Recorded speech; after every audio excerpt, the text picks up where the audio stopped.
الحمدللہ رب العالمین والصلاة والسلام علی محمد الامین۔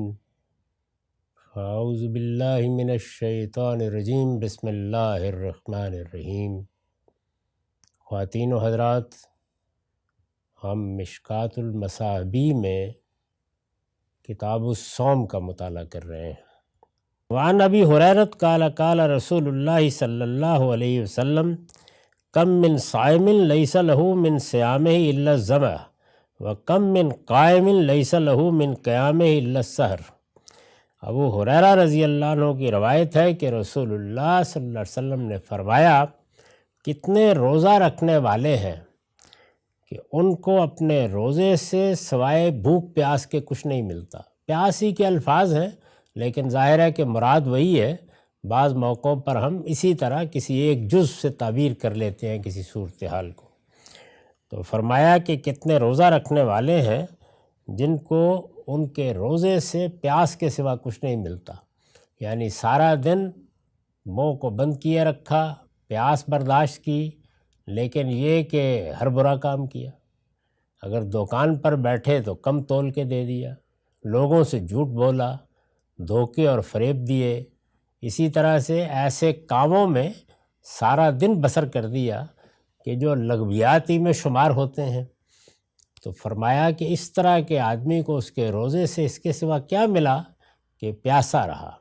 یہ کسی چیز کی حقیقت کی طرف توجہ دلانے کا اسلوب ہے، اور رسالت مآب صلی اللہ علیہ وسلم نے دونوں پہلوؤں سے ہمیں دین سکھایا ہے۔ یہ بات بھی کہ کسی چیز کو اگر اللہ کے لیے کرتے ہو تو اس کی صورت کا بھی لحاظ کرو، کیونکہ وہ اللہ کی مقرر کی ہوئی صورت ہے۔ یعنی روزے کی صورت یہ ہے کہ اس میں ہم سحری کے وقت کھا پی لیتے ہیں، فجر کا جیسے ہی وقت ہوتا ہے اس کے بعد کھانا پینا، بیویوں سے تعلق قائم کرنا ختم کر دیتے ہیں، اور پھر مغرب تک یہی معاملہ رہتا ہے۔ یہ روزے کی صورت ہے۔ اس کی حقیقت کیا ہے وہ قرآن مجید نے بیان کر دی کہ وہ اللہ کے لیے اپنے اوپر کچھ پابندیاں لگا کے اپنی تربیت کرنا، اور اس مقصد کو حاصل کرنے کی صحیح ہے کہ ہمارے اندر تقویٰ پیدا ہو، ہم اللہ سے ڈرنے والے بن جائیں، اللہ کے حدود کی پاسداری کرنے والے بن جائیں۔ یہ اس کی حقیقت ہے۔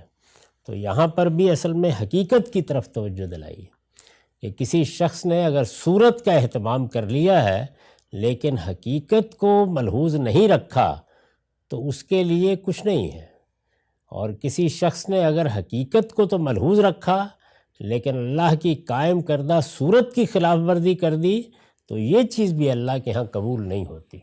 تو دونوں چیزوں کو ملحوظ رکھنا چاہیے۔ اللہ نے اپنی یاد کے لیے 5 وقت نماز کا طریقہ مقرر کیا ہے، تو ہم اس کی جگہ یہ نہیں کر سکتے کہ اس کی حقیقت تو چونکہ اللہ کی یاد دہانی ہے تو اس وجہ سے ہم بیٹھے ہوئے اللہ کو یاد کر رہے ہیں، اٹھتے ہوئے اللہ کو یاد کر رہے ہیں، اللہ ہی کی ذات پر، اللہ ہی کی صفات پر فکر کر رہے ہیں، تو بس یہ نماز کے قائم مقام ہو جائے گا۔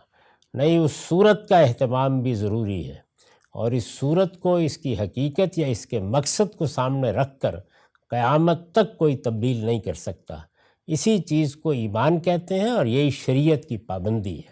یعنی اللہ نے اگر کسی چیز کی حقیقت کو سامنے رکھ کر کسی مقصد کے پیش نظر کوئی صورت مقرر کر دی ہے تو اس صورت کی پیروی کی جائے گی، لیکن صورت کی پیروی کرتے ہوئے ہمیشہ یہ لحاظ رکھا جائے گا کہ اس کی حقیقت کیا ہے، وہ کیا چیز ہے کہ جس کو سامنے رکھ کر اللہ تعالیٰ نے یہ صورت مقرر کی ہے، اس کی یاد دہانی اپنے آپ کو کراتے رہنا چاہیے۔ تو روزے کی حقیقت کیا ہے؟ تقویٰ۔ روزے کی حقیقت کیا ہے؟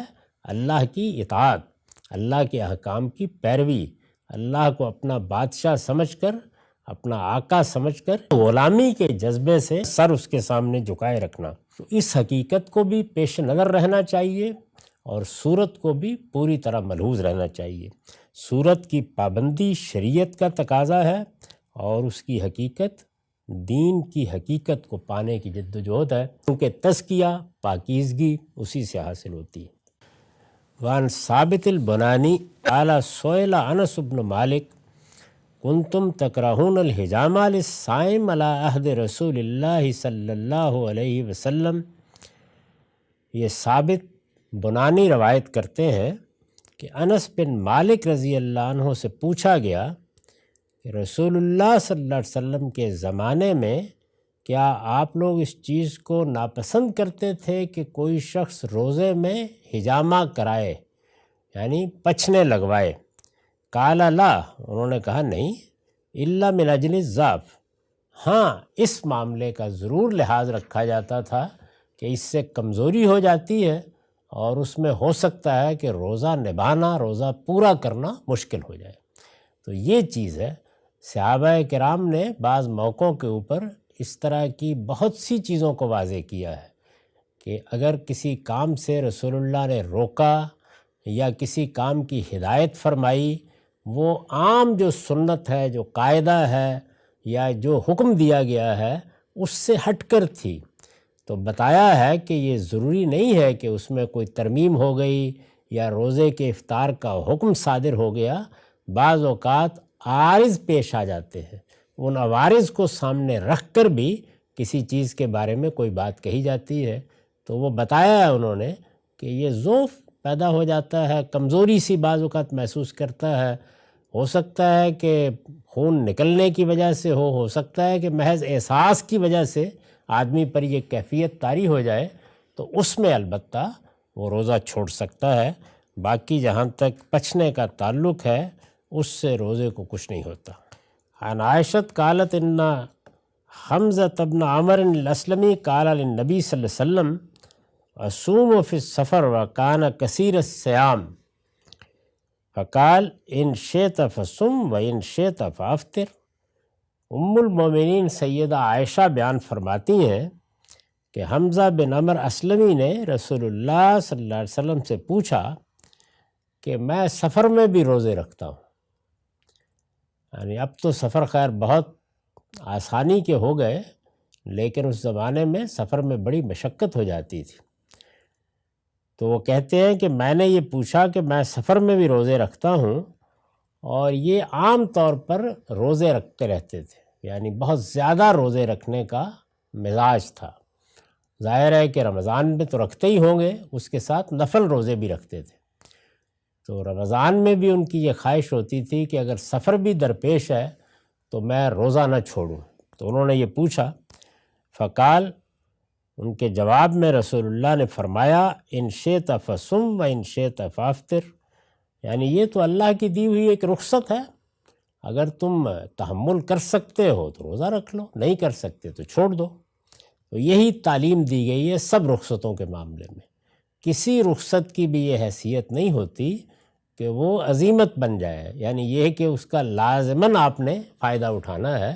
اللہ تعالیٰ نے جو رخصتیں دی ہیں نماز میں، روزے میں، حج میں، عمرے میں، ان سب سے بس رخصت ہی سمجھ کر فائدہ اٹھانا چاہیے۔